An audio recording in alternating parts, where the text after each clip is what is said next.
Otadan keyin, onadan keyin suyanchiq tog'imiz yo'q azizlar, ishonadiganimiz yo'q. Muso payg'ambar onalari o'tgan ekan. Onalarini tobutdaligi kafallab, tobutga solib qabristonga olib borsalar, qabr qazib qo'yibdilar ekan.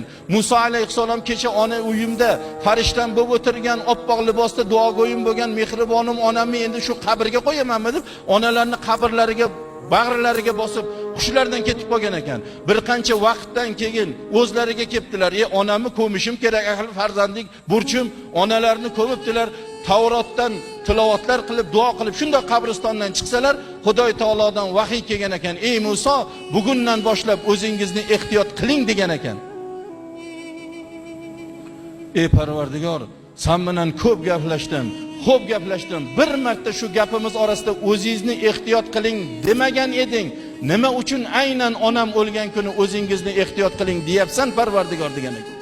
Xudoy taolo, ey Muso, siz erta bilan uyingizdan ko'chaga chiqib ketganingizda, Parvardigoro, Muso o'g'limni o'zingga omonat topshirdim. Shikastlardan asragin, yo'ldagi ofatlardan, yomonlardan asragin, bag'rimga salomat keltirgin deb duo qiladigan duogo'yiz bor edi. Uyga kelganingizda, keldingmi bola, mana buni ichib ol, mana buni yeb ol deb sizga mehribon onangiz bor edi.